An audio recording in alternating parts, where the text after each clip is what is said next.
नमस्कार, आप देख रहे हैं आज तक। मैं हूं पेनाज और महाशिवरात्रि के मौके पर कुंभ में महास्नान का आयोजन हुआ और हजारों लाखों भक्तों ने वहां पर कुंभ के आखिरी स्नान में डुबकी लगाई और इसी के साथ कुंभ का महापर्व जो है, जो पूरे 54 दिन तक चला, वो भी खत्म हो गया। महाशिवरात्रि का मौका है, ऐसे में बम बम भोले के उद्घोष के साथ गंगा तट पर हजारों लाखों की तादाद में देश और दुनिया से अलग अलग हिस्सों से आए लोग जो है, श्रद्धालु जो हैं, वो खासतौर पर पहुंचे हैं और महाशिवरात्रि के इस मौके पर वो भी इस महास्नान में डुबकी लगाकर जाते जाते ही कुंभ के जो पुण्य होता है उसको प्राप्त करना चाहते हैं।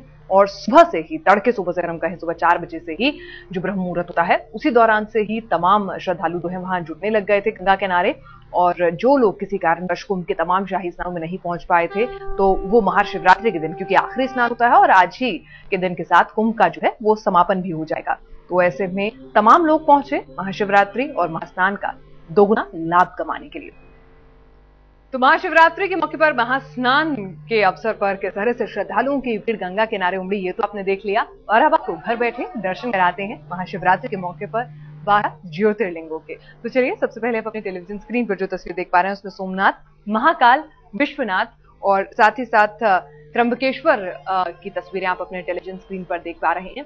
सुबह से ही मंदिरों में बम बम भोले के उद्घोष के साथ, हर हर महादेव उद्घोष के साथ श्रद्धालु जो हैं वो कतारें लगा खड़े थे और लंबी लंबी लाइन जो है वो मंदिरों के बाहर देखी जा रही थी, क्योंकि इन ज्योतिर्लिंगों की अपनी ही महत्ता है। और महाशिवरात्रि के मौके पर खासतौर से भक्तगण जो उस इलाके में रहते हैं वो ही नहीं, बल्कि दूर दराज से भी लोग आते हैं शिव की कृपा पाने के लिए, भोले को प्रसन्न करने के लिए।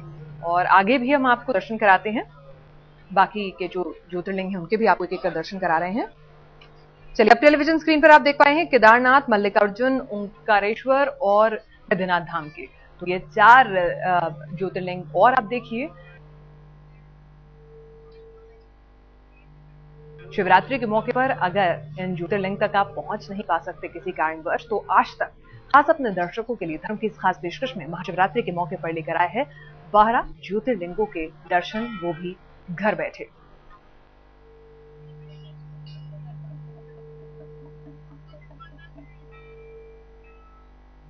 चलिए, अब और आपको दर्शन कराते हैं अगले 4 ज्योतिर्लिंगों के। आप अपने टेलीविजन स्क्रीन पर जो तस्वीर आप देख पा रहे हैं उसमें रामेश्वर, भीमाशंकर, नागेश्वर और कृष्णेश्वर की तस्वीरें आप देख पा रहे हैं। सुबह से किस तरह से खास तौर से आरती की गई और महाशिवरात्रि का मौका है, तो ऐसे में रोज का जो अभिषेक होता है उससे हटकर महाअभिषेक का आयोजन किया गया और सुबह से ही खास किस्म की आरती थी और पूरा अभिषेक इन शिव जी का किया गया। और उसके साथ ही फिर भक्तों के लिए जब मंदिरों के कपाट खोले गए तो भक्त भी महादेव की पसंदीदा चीजें, बेल हो, दूध हो, जल के साथ तमाम लोग वहां पर पहुंचे हैं भगवान शिव को प्रसन्न करने के लिए।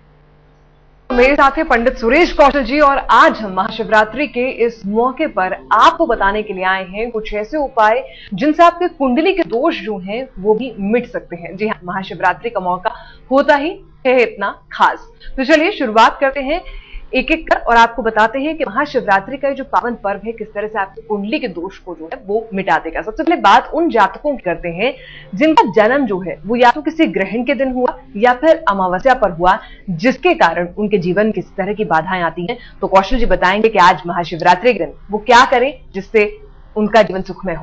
हाँ जी, यदि ग्रहण पे आपका जन्म हुआ, सूर्य ग्रहण में दिन पे या चंद्र ग्रहण में रात्रि में, सोम शनि या भौमवती अमावस्या रात्रि में यदि आपका जन्म हुआ हो, तो तिल के आटे या नर्मदेश्वर शिवलिंग या नर्मदा से उपलब्ध शिवलिंग की सायकालीन प्रदोष काल में स्थापित होते हैं। अपने आप को स्थापित कर भी सकते हैं।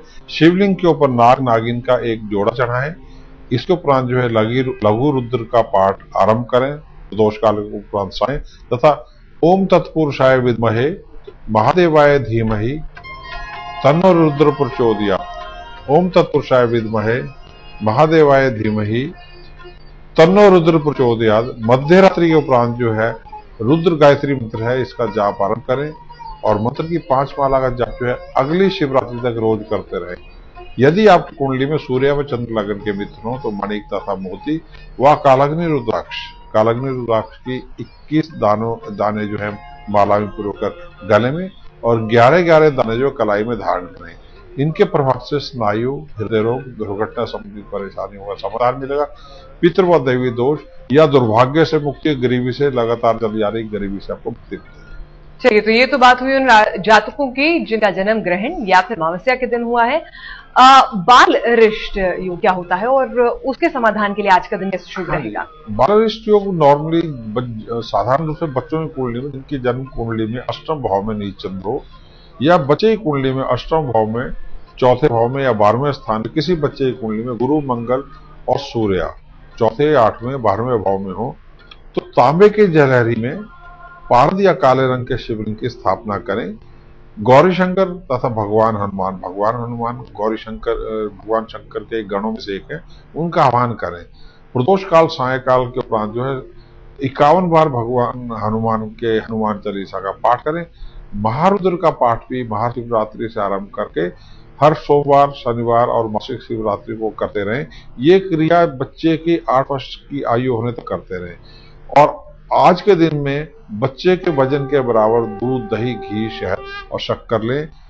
और आज के दिन तथा हर वर्ष बच्चे की जन्म राशि व नक्षत्र जिस दिन पड़ता हो उस दिन शिव सहस्त्र नाम का पाठ करते हुए इन वस्तुओं से अभिषेक करें। और बच्चे के गले में मोती छिद्र वाला मूंगा और 6 मुखी रुद्राक्ष धारण करें।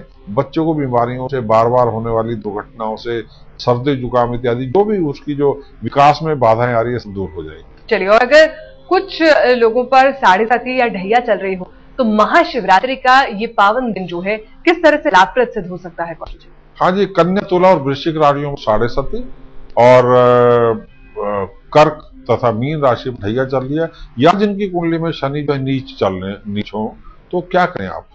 आज के दिन सौंफ, लौंग, खस, लोबान, सुरमा, काला तिल, गोंद और सफेद चंदन, ये सभी वस्तुएं जल में लेकर सारी सामग्री को मिलाकर इसका औषधि दान करें। पूरे साढ़े सती के दौरान आप हर शिवरात्रि अथवा सोमवार और शनिवार को इस औषधि दान को करते रहें। तथा आज के दिन या इन्हीं दिनों में आने वाले समय में, साढ़े सती के समय में, शरीर के वजन के आधे वजन के बराबर जो है लोहा, सरसों का तेल, उड़द, बूता, काली गाय और काले वस्त्र, कस्तूरी ने सारी सामग्री को दोपहर में लगभग 12 और 1 बजे के बीच में ये दान कर दें। सफेद वस्त्र धारण कर, सायकालीन सफेद वस्त्र धारण करें और गौरी शंकर तथा भगवान हनुमान का आह्वान और ध्यान करें। और भगवान हनुमान को सिंदूर, काले तिल और लाल फूलों से इनका पूजन करें। इन्हें गुड़, केला और काले चने का भोग लगाएं। 11 बार हनुमान चालीसा का पाठ करें। इसके उपरांत नीलम या नमक, मिट्टी और तिल के मिले आटे का मिला जुला के आप एक शिवलिंग बनाएं और उसकी स्थापना करें।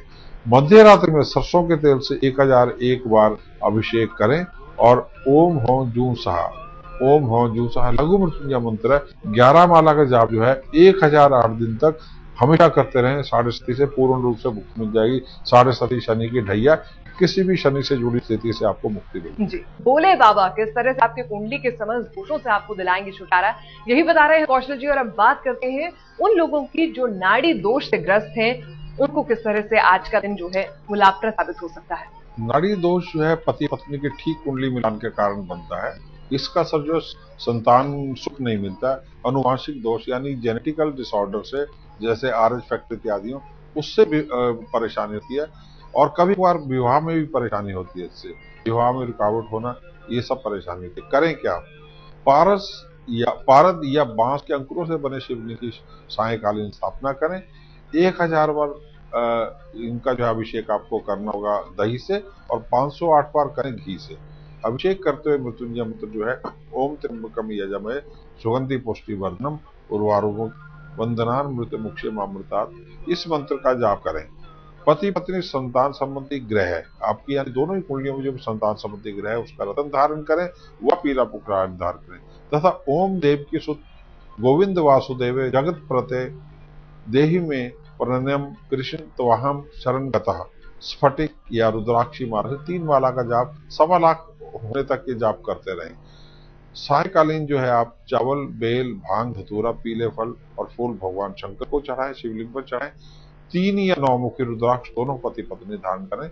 इससे संतान से जुड़ी जो है नाड़ी से जुड़ी समस्या जो है वो दूर होती है। चलिए, और अगला जो कुंडली में दोष रहता है, कहते हैं किसी कुंडली में मार्केश दोष है, हाँ जी, तो उसके लिए क्या करें? कुंडली में दूसरे, 7वें, 8वें और 12वें स्थान के ग्रह स्थिति चल रही हो तो दुर्घटना, कैंसर, हृदय रोग, क्षय रोग, पागलपन इत्यादि जो बीमारियां हैं स्वयं व परिवार के सदस्यों को होने की संभावना रहती है। यदि सभी की आयु सुरक्षित है तो इसका असर नौकरी या व्यापार के ऊपर भारी हानि के रूप में देखने को मिलता है। ये संयोग जो है तभी होता है जबकि राशि में 2, 7, 8 और 12वें स्थान के स्वामी की महादशा या अंतर्दशा चल रही हो, तो या कुंडली में अल्पायु योग हो, बचपन से ही अल्पायु योग हो, तो ये होता है। तो करें क्या? नर्मदा या स्फटिक के शिवलिंग की सायंकालीन स्थापना करें। चांदी के नागन उनके ऊपर चढ़ाकर आप जो है कुटा या तथा गंगा जल से 501 बार अभिषेक करें। अभिषेक करते हुए ओम नमः भगवते रुद्राय, ओम नमः भगवते रुद्राय इसका जाप करें। इसके उपरांत घी की धारा से अभिषेक करते हुए पुरुष सूक्तम का लगातार पाठ करें। धारा में ब्रेक नहीं होने चाहिए, अनवरत धारा से पुरुष सूक्त का पाठ करें। लग्नेश तथा भाग्येश, कुंडली में लग्नेश और भाग्येश जो 2 ग्रह उनके रत्न धारण करें। पूरी दशा के समय दौरान जो है पूरी दशा के समय सात्विक जीवन शैली रखें। मांसाहार मद्यपान से परहेज करें तथा 8 मुखी रुद्राक्ष आज ही धारण करें। चलिए, और ये तो बात हुई मार्केश जिन लोगों की कुंडली में है वो लोग क्या करें, लेकिन कुछ पर अशुभ ग्रह दशा होती है, ये क्या होता है? और अशुभ ग्रह दशा होती है जैसे देवी ग्रहों की दशाओं में आसुरी ग्रहों के अंतर चल रहे हो, आसुरी ग्रहों की दशा में देवी ग्रहों के अंतर चल रहे हो। देवी ग्रह सूर्य, चंद्र, मंगल और गुरु तथा आसुरी ग्रह राहु, शनि, केतु तथा नीच शुक्र इत्यादि। तो एक दूसरे की दशा में ये यदि ग्रह स्थितियां चल रही हो, दशांतर दशा, तो दूर्वा और गोरोचन के शिवलिंग को बनाएं। शहद, घी या दूध से अलग अलग 251 बार इनका अभिषेक करें और अभिषेक करते हुए रुद्री जाप या महामृत्युंजय मंत्र का जाप करें। गुरु में राहु या राहु में गुरु की दशांतर दशा चलने पर गुरु चंडाली योग का निर्माण होता है। इसके लिए क्या करें? आज शिव सहस्त्र नाम का पाठ करें। स्वर्ण और चने की दाल का शरीर के आधे वजन के बराबर दान करें। पूरी दशा के दौरान जो हर बृहस्पतिवार, शिवरात्रि इत्यादि के दान करते रहें। शनि में मंगल या मंगल में शनि की दशाएं चलने पर महारुद्र और तुरा दान करें। अपने शरीर का, पूरे शरीर के वजन का तुरा दान करें। मंगल में राहु या राहु में मंगल यदि चल रहे हो दशाओं में, तो ये होने पर रुद्री जाप करें और गौदान तथा सफेद चावल का चारा, ये अत्यधिक लाभकारी रहेगा। केतु राहु जो दोनों ग्रह हैं, इनकी दशाओं में सूर्य चंद्र की दशा अंतर्दशा चलने पर मृत्युंजय अथवा रुद्राष्ट्र ध्यान का पाठ करें।